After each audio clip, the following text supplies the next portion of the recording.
This is Beyond the Big Screen podcast with your host, Steve Guerra. Welcome back to Beyond the Big Screen. I'm your host, Steve. Today, I am really excited to be joined by Robert McCrum, author, editor, journalist, and Shakespeare scholar to discuss his new book, Shakespearean, on life and language in times of disruption. Robert McCrum is Cambridge-born, bred, and educated, and is author of the international bestseller, The Story of English. Thank you so much for joining me today. Thank you so much, Steve. It's a pleasure to be on your show. Oh, thank you. Now, just to start off today, Shakespeare was very much close to a lifesaver for you. And so I'm wondering, what was your earliest Shakespearean experience? The one that comes to mind is when I was about 13, I played a fairy in Midsummer Night's Dream. I played the first fairy, the fairy who introduces Puck into the action at the beginning of Act 2, and all I can remember of it was that I wore green tights. It wasn't a very inspiring moment, but it was a magical one. The first step on a long road. Yeah. Can you tell us a bit more about how Shakespeare influenced your life and particularly helped you through some of the difficult times in your life? Sure. Well, in a way, this book began when I was very ill about 25 years ago. I had a stroke and I was recovering in a state of more or less near total paralysis. And the only part of it which was working, the stroke was life-threatening, but I survived it. The only part that was working was my right hand and arm. And so if I wanted to hold a book, it had to be light enough to be held in one hand. And play scripts were an ideal form of reading, because I was lying on my back, couldn't move very much. And so I used to read for pleasure plays that I knew or plays I didn't know by Shakespeare. And that's when, in a way, this book began 25 years ago. But it's been a long journey. I mean, I've always loved Shakespeare's work, and I've always loved going to see Shakespeare productions. And I've always felt as though he was somebody who spoke to me in contemporary time. And what I've tried to say in the book is he's somebody who is remarkably modern. And in fact, the immediate inspiration for this book took place in June 2017 when I was in New York, and I was with the Shakespeare scholar James Shapiro, who you may have had on your program, and we were both watching a production of Julius Caesar at Shakespeare in the Park, the Delacorte Theatre, and this was a production which would cause a great sensation at the time because they cast Caesar as Trump. They had a blonde wig, red tie, white shirt, etc. They cast Caesar as Trump, and they were murdering him on stage every night in the middle of New York. It caused great offence to some people. And the thing that struck me about being there, and in fact, it's the same thought occurred to Shapiro, who also wrote a book. So there are two books which came from that moment. His book was called Shakespeare in a Divided America, and mine was called Shakespearean. But my book is about the way in which, although these plays are more than 400 years old, they speak to us as though they were written yesterday. Yeah, and that's what I've been wondering and grappling with this. Shakespeare himself died about, give or take, 400 years ago, and his writings are even older than that. How do you think, and why do you think he's so relevant through each generation? Well, I think it's partly to do with the fact he has an unerring eye for story. He's a master of narrative. He would have made a great screenwriter. He goes to the point of jeopardy in our minds, so that Romeo and Juliet, two great lovers who are divided by terrible violence. He always goes to the point of maximum jeopardy in almost every plot, and he has a way of getting under our skin. As people don't change much, and his gift is to terrify and amuse and bewitch generations of audiences. It's not just the language; it is the raw storytelling, and he's very good at that. Was there ever a time or a point in history or a scholar who thought that Shakespeare was maybe overrated, or that people just thought he was boring? Or do you think that it seems like he's always been in the forefront? Well, funnily enough, Steve, America has a lot to answer for here, because he died in 1616. That's just over 400 years ago. And for about 150 years, he was, apart from a circle of poets and writers and so forth, he was effectively forgotten. And he didn't become fashionable until post-revolutionary America, led by huge Shakespeare fans like Jefferson, the Adams brothers. Jefferson and Adams went to Stratford-on-Avon in England to pay tribute to his spirit. And they were part of a movement in America. It's hard to know exactly how it began, but by the 1830s, when de Tocqueville makes his famous journey across America, he makes the observation that there's hardly a cabin, I'm paraphrasing, there's hardly a cabin in the United States which doesn't have a copy of Shakespeare.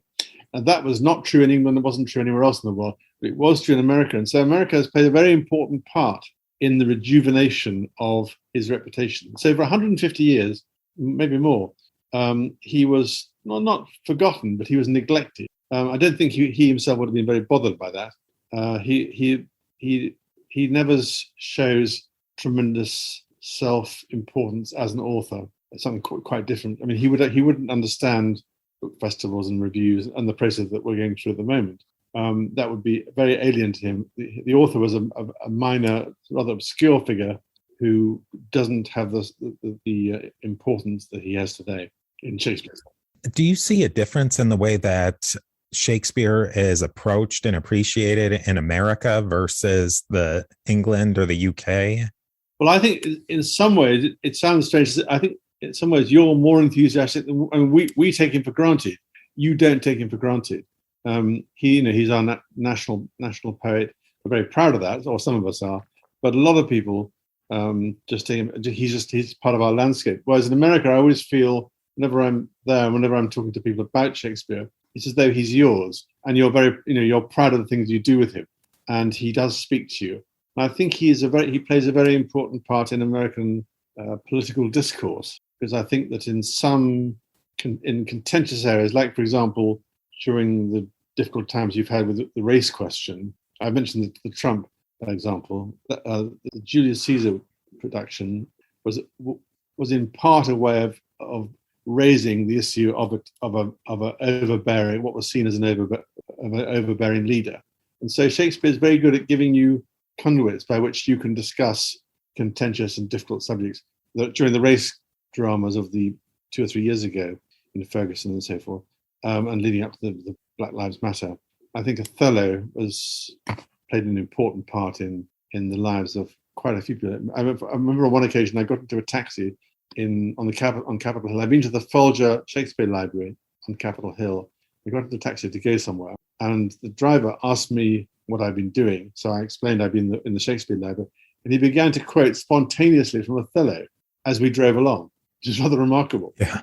And I think that's an example of the way in which Shakespeare can neutralize political tension. Now, Shakespeare, getting into his life, he was not from the big city. He was not from London. No. And that's I think it's another reason why he appeals to, a democratic society such as yours, an overtly democratic society, a proudly democratic society. He celebrates, because he is the common man. He grew up in Stratford. Now, Stratford-on-Avon, which you may have been to, I don't know, have you been there? No, I've never been there. It's a beautiful little town. It's very small, but it's 150 miles from London, or thereabouts, about 150 miles from London. It's bang in the middle of it. It's smack in the middle of England, not Britain, in the middle of England. So it's really at the heart of English life. It's provincial. It has a lot of old buildings, and it has a theatre, of course. And Shakespeare, he was the son of a glover. He was the son of a prosperous artisan. And he grew up, he was well taught in the local grammar school, but he didn't go to university. He didn't come to London until he was probably in his 20s. So he was not metropolitan in any way. He was a provincial. And I think he understands, one of the points I make in the book is that he's somebody who understands the ordinary person, the common man, common woman, the man in the street. He's very attuned to everyday. And if you listen to his plays, the striking metaphors and motifs that occur in all of them, more or less continuously, are allusions, similes, so forth, drawn from nature, from the countryside. Because he grew up in a town which, even today, you go to Stratford, surrounded by countryside. You can walk into fields from Stratford on any side with no difficulty at all. And so it's well worth going to. It's a remarkably unspoiled place, and it does convey what it would have been like to have been Shakespeare or one of his contemporaries in the 1590s. And now, a brief word from our sponsors. He understood this rural aspect in the common man. Did he also begin to learn about the sophistication of the city and the sort of the zeitgeist of London at that time? I think when he came to London, he would have been a starstruck, rural boy, provincial boy. But he wasn't starstruck for long, and because his company, the company he worked for, the Lord Chamberlain's Men, although there were different theatrical companies performing plays, the Lord Chamberlain's Men were very popular with Queen Elizabeth I, who was the Queen. And so Shakespeare would have gone to court as quite a young man and was clearly a favourite of Elizabeth. So he would have been close to power. It would have been rather like somebody coming to Washington, say, Washington, D.C., having lived out in the sticks for a long, and then find themselves in the orbit of, say, the White House or Congress. He would have been close to power. He'd have seen power, which was pretty raw in those days, at very close quarters. And his plays, I think, his history plays particularly, and some of his great tragedies, exhibit a real understanding of power politics. He's got an uncanny grasp of the dynamics of power. Do you think he has a mature understanding of power, or was it idealized? I think it's pretty cynical, actually. It's a pretty bleak understanding. I don't think it's idealized. It's pretty, as I say, cynical. It's quite raw. He portrays human beings as treacherous, scheming, conniving, devious, cruel, savage. You name it. He take a play like King Lear, where the protagonist is visibly demented from the beginning and then goes mad. Also has the gouging out of the eyes of one of the characters on stage. I mean, this is not for sissies, and it's not a picnic. It's pretty rough. And Elizabethan politics was pretty rough too. People lost their lives. With his historical plays and his plays that were set in far-flung locales, how much knowledge did he have of those places? Did he, as far as I know, he never traveled outside of England, or only in a very limited? There are lots of discussions as to whether he'd ever been abroad. We don't know, but I think London is a very cosmopolitan place, was and still is, and certainly was in his time. It was a place where there's a lot of traffic from abroad, and he could be sitting in a bar in Elizabethan London. He could be talking to a sea captain who'd been to France or to Italy. He mingled with visiting Italians, visiting French, and so forth.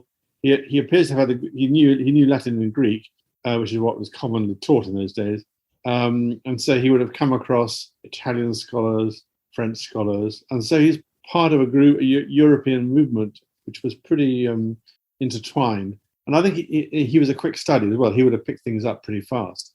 I mean, a very good example is the beginning of The Tempest, which, if you remember, The Tempest begins with a storm at sea in which a ship gets sunk.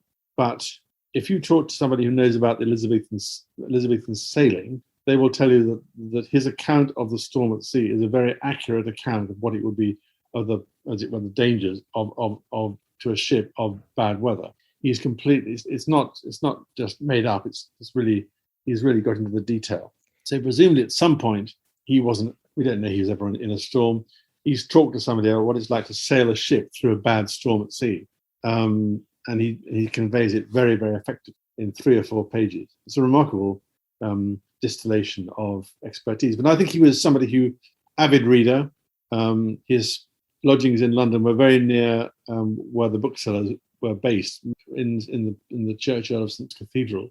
An avid reader, he would read up and he would write from the basis of his reading or conversation with people he met in the street. Now, one of the people that you spoke about quite a bit in the book, and somebody who I didn't have much of a knowledge about, or just a passing knowledge, was Christopher Marlowe. Yes. And he had quite an important impact on his times, and he's really important to understanding Shakespeare. What should we know about Marlowe to really understand Shakespeare more? Yeah. Well, I start the book because this is, again, to come back to your very earliest question. The quest involved in this book is partly a quest into my own childhood and upbringing, because I grew up in Cambridge, and I grew up in a college which was college where Christopher Marlowe had been a student. And in the college rooms, there was a portrait of a young man who is said to be Marlowe.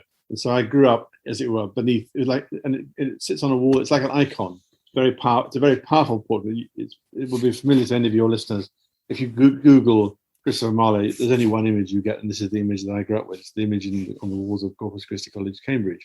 And he's interesting because he's exactly the same age as Shakespeare was born in, I think, in February or April, and Marlowe was born in May, 1564. So they're the same age. They both have fathers who are in business. Shakespeare's father was a glover.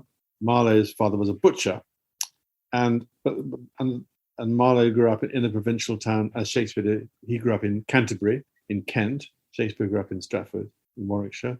And so they have identical origins, but then their paths diverge. Marlowe goes to Cambridge, which is then and now a great university, and a very, a forcing house of young, where ambitious young men would go to better themselves in the world. So Marlowe goes to Shakespeare, Marlowe goes to Cambridge, learns Latin and Greek, becomes a poet. His poetry is full of allusions to Ovid and Horace, all the Latin, all the Roman poets, and becomes a young intellectual. And this is where it's to come to your question. So that's the background. They're very similar, also very different. And the important thing is that Marlowe was the person, the writer, who, we don't know why or how, got hold of English drama and created the blank verse tragedy, more or less single-handed. I mean, there were a number of writers who were doing it.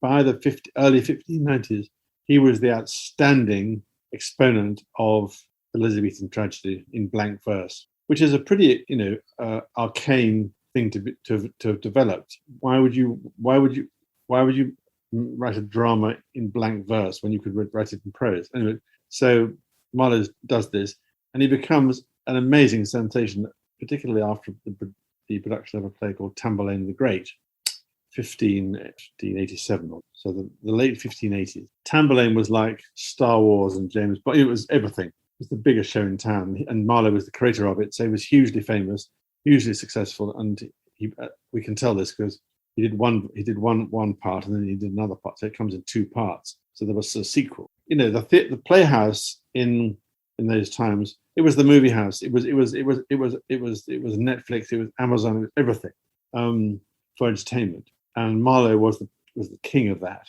And when Shakespeare first comes to London, he is in the shadow of Marlowe's immense fame and success and prestige. And they would have been drawn together because they were the same age and they were the same. They both come from out of town to come and work in London. Marlowe was well established. They appear to have collaborated a bit on some of Shakespeare's early plays. They must have known. London's a small place. The city of London's a very small place. They must have known each other. Although that we can never cite a meeting as such. But it's a fair assumption that they did know each other. Shakespeare paid Marlowe the sincere flattery of imitation. So Marlowe writes a play called Edward II. Shakespeare writes a play called Richard II. And then it goes backwards and forwards in a way. Then Marlowe imitates Shakespeare, and clear that although Shakespeare is the junior partner, his gifts as a poet are respected by anyone who admired Marlowe as a poet, although Marlowe was better known as a dramatist. He was also a very good poet. And then tragically, you've very kindly left out the plot here for me to tell you about. As is well known to anyone who's seen Shakespeare in Love, anyone who knows anything about this, Marlowe dies tragically in a fight in a bar in Deptford on the River Thames, not far from the centre of town. And it's not clear exactly why he was killed. He had been involved with the Secret Service. He was a spy. He was certainly involved in government. Anyway, he gets killed at the age of 29. And so suddenly, and this is the important point for Shakespeare's career, Shakespeare has always been in the shadow of Marlowe, suddenly is released from Marlowe's example and dominance. Marlowe is dead, Shakespeare's alive, and Shakespeare's career takes off like a rocket after Marlowe's death. But he never forgets him, and all his plays, or very many of his plays, have references to Marlowe. There's some famous ones. I quote them in the book, my book. There are references to what he calls Marlowe a dead shepherd, and he also pays him the great flattery of, he actually quotes some of Marlowe's lines. He gives some of Marlowe's lines to some of his characters. There's a famous speech Marlowe writes when he's talking about Helen of Troy, and one of the characters says, "Was this the face that launched 1,000 ships?" Very famous line was this the face that launched 1,000 ships? There's a speech in Richard III when Richard III says, was this the face? And he repeats that phrase, was this the face? He's looking at the mirror. He's looking at himself in the mirror. And he says, was this the face? And he repeats a variety of questions. But that's a direct homage to Marlowe years after he was dead. So I think Shakespeare never forgot him, was very influenced by him as a young man, and took the thing that Marlowe had created, which is to say the blank verse tragedy, and turned it into something, work of genius. Although if, to reverse the coin, Shakespeare had been killed at the time that Marlowe was still alive in 1593, Shakespeare would now be remembered as a poet, not a playwright, and it would be Marlowe who would be remembered as the playwright, although his plays are much less dramatic. To go back to what I was saying about Shakespeare being the writer of the author who came from the provincial background of the common man, Shakespeare's plays are always, whatever the subject, very humane.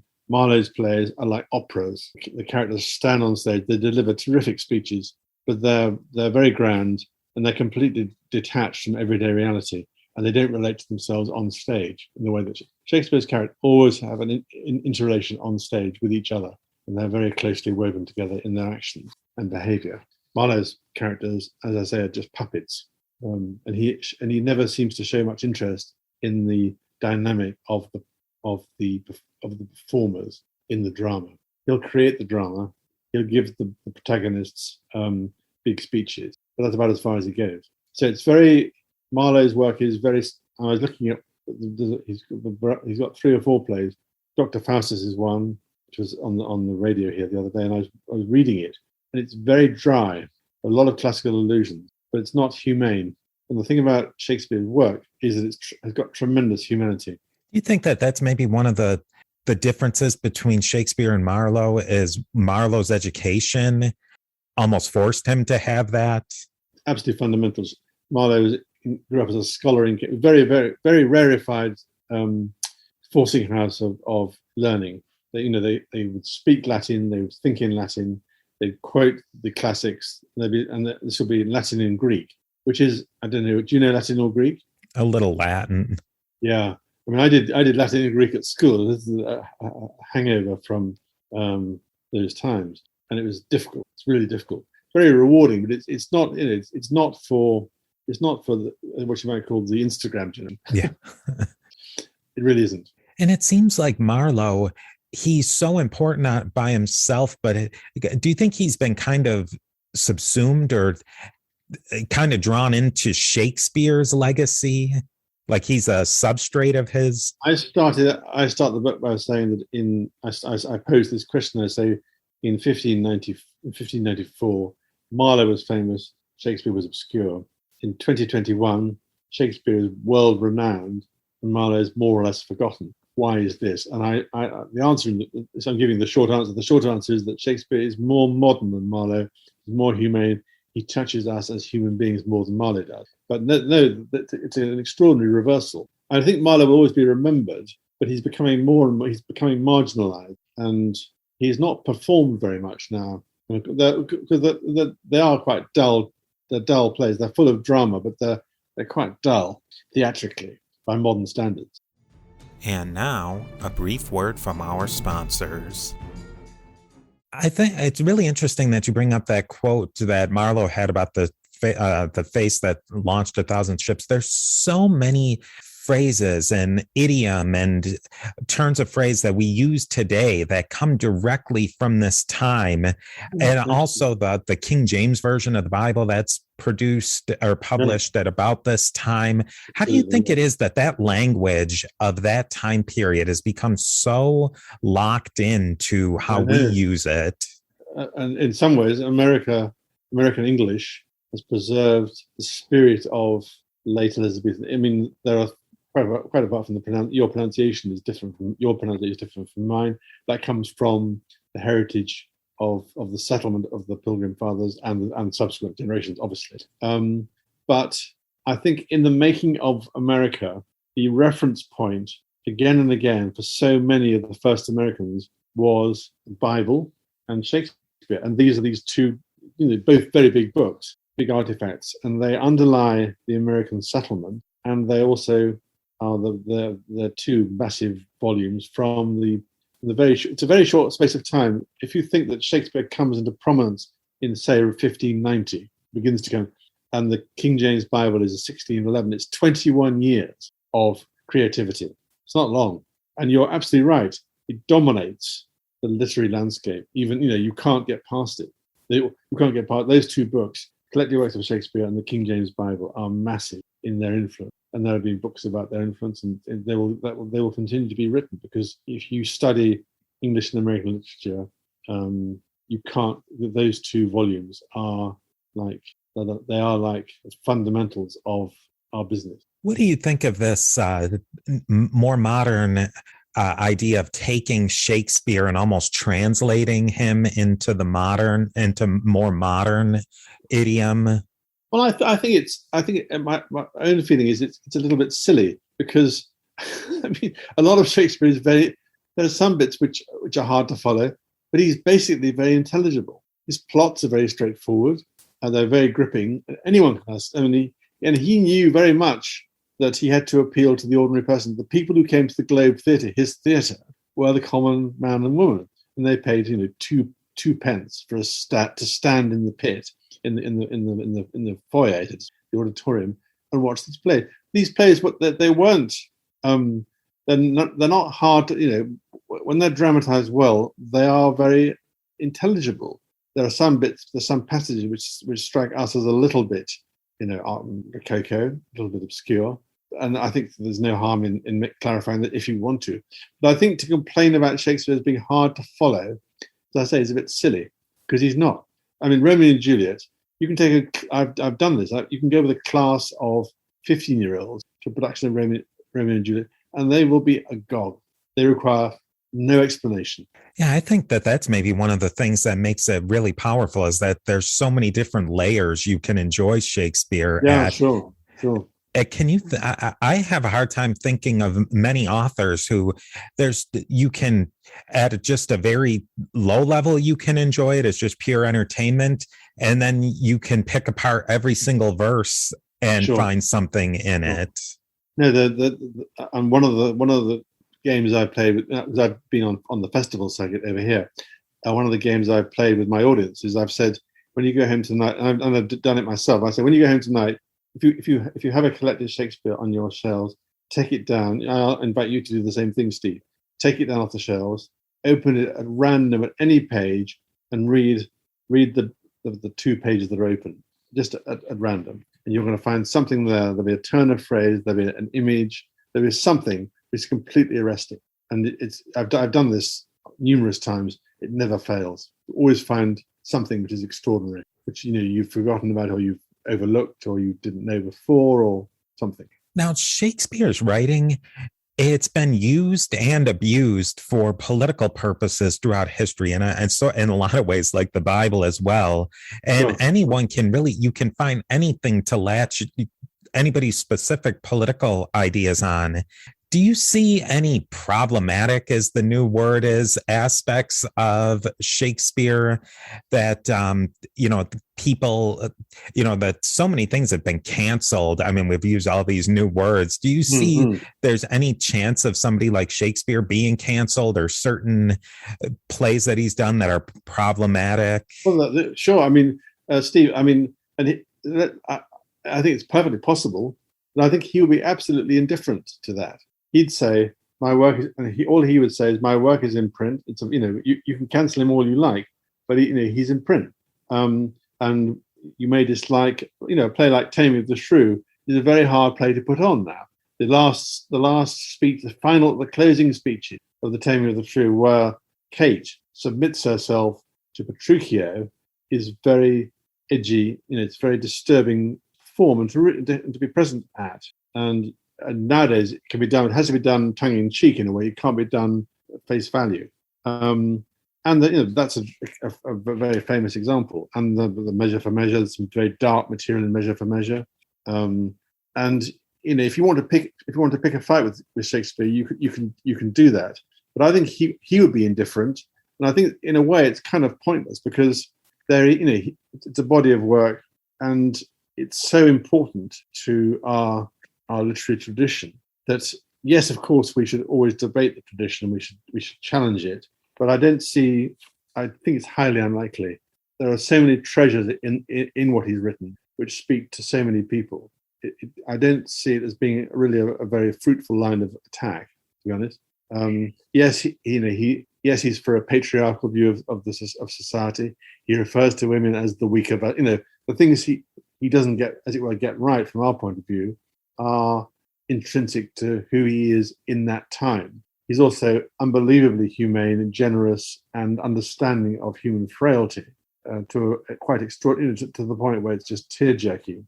Some of his there are scenes which are so profoundly poignant, with far more sympathy than you could possibly imagine, that it would be sort of balmy to reject him. Do you see a certain play or even a portion of a play that really speaks to you today, that maybe one that you're coming back to now? I think Steve, I think it's one of those things where in a particular mood, you can, the play that I'm now in my 60s and I've been married. I'm not married anymore.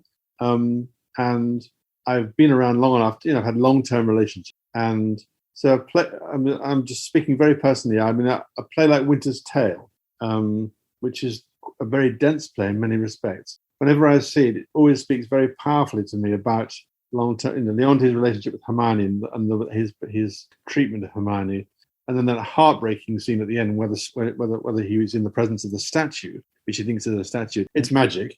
Turns out that it is actually his quotes dead wife, and there's a line there which never fails to get me. Every time I hear it, and it's often quoted.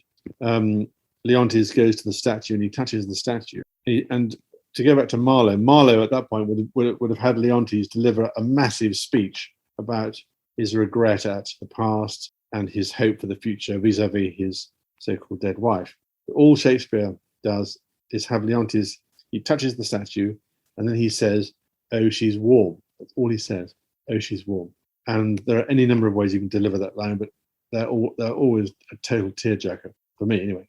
And that speaks to, so there's a play where that speaks to me. But then in another mood, you go and see Romeo and Juliet. I saw a production of Romeo and Juliet this summer. It wasn't a great production, but there are moments in that which have got tremendous appeal. It's a very sexy play, can be. I think it's very much how he'll catch you in a moment, or you'll catch him in. And I couldn't predict when that would be. And I think I think he's somebody who's always surprising. It's interesting because it's something that you can read them and then you can watch them. Yes. And when you're reading it, you're putting a lot of your own views and your own perspectives on it. And then when you get to go watch it, you're watching how somebody else perceives it. What's maybe one of the plays that you like to read as opposed to watch, and maybe vice versa? Yeah, of course. Just to go back to what Shakespeare would have regarded the scripts, they're simply blueprints. They're not. He would regard a poem he might have written like Venus and Adonis. That for him would be a piece of real writing. But the scripts, they're a means by which you animate something on stage. I think a play like King Lear, it's very hard to see a good production of King Lear.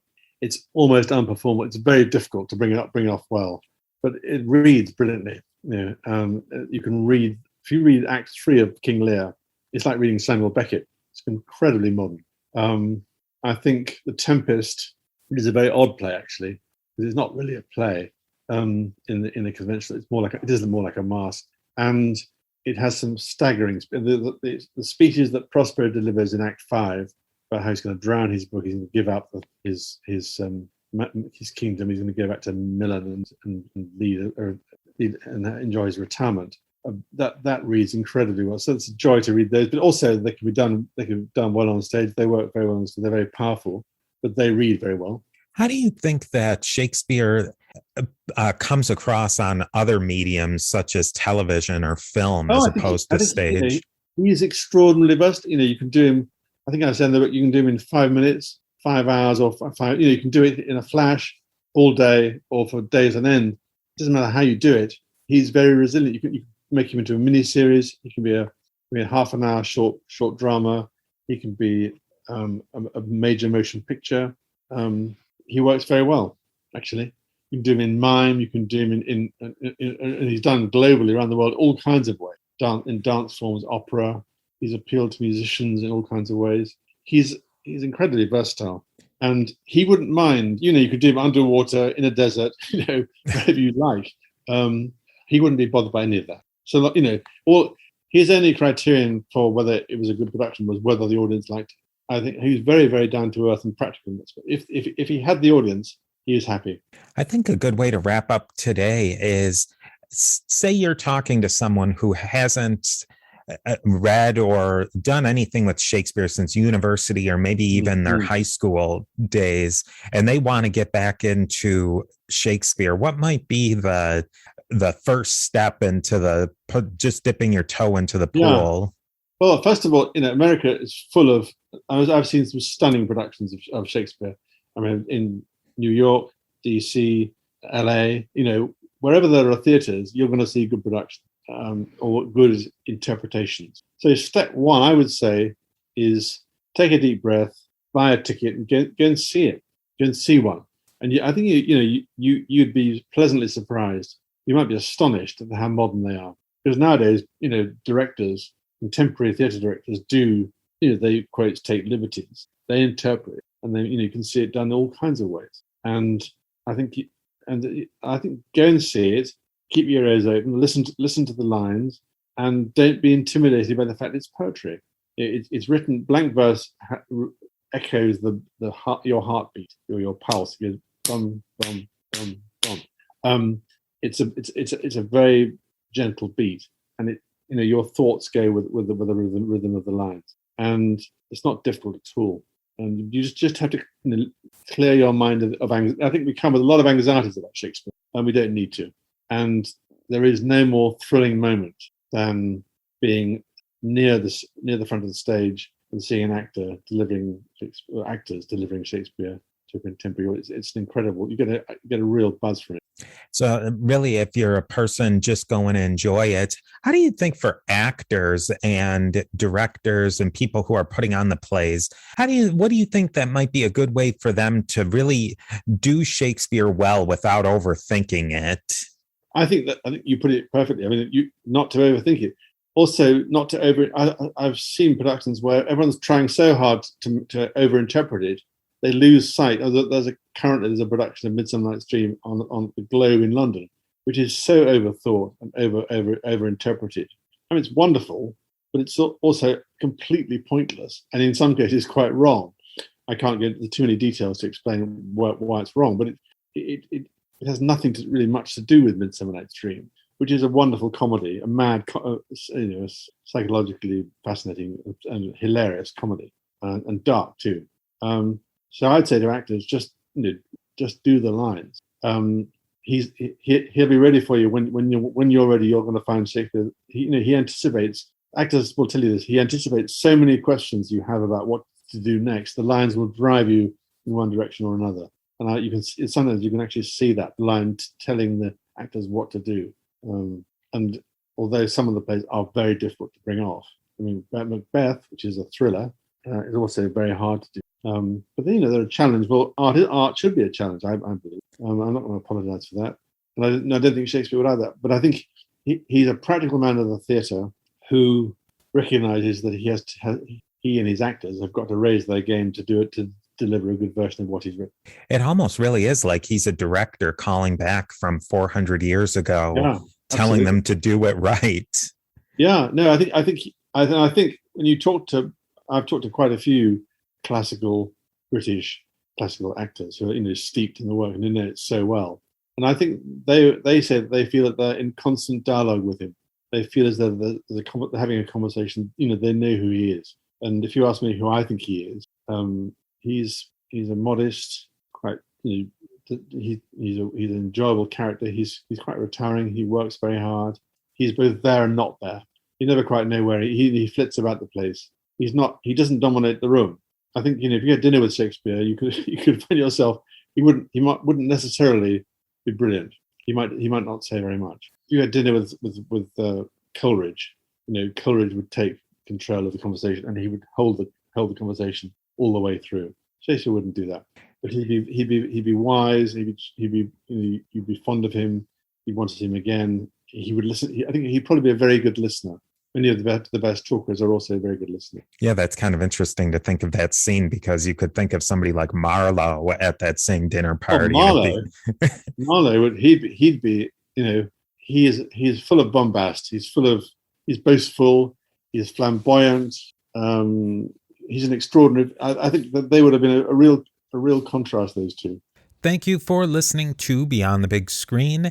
Of course, a really big thanks goes out to our special guest today, Robert McCrum, and his book, Shakespearean, on life and language in times of disruption. Links to learn more about Robert McCrum and his book can be found in the show notes. A great way to support Beyond the Big Screen is by leaving a rating and review on Apple Podcasts. These ratings and reviews really help me know what you think about the show and help other people learn about Beyond the Big Screen as well. You can learn more about Beyond the Big Screen and movies to watch and stories so great they should be movies by going to Facebook and Twitter by searching for A to Z History Page. You can like the page for updates and like the posts, share the posts, do whatever you like with that. It's all appreciated. You can contact me there or just send me a good old-fashioned email to my email address, steve@a2zhistorypage.com. Links to all of this and more can be found at beyondthebigscreen.com. I will see you next time, Beyond the Big Screen.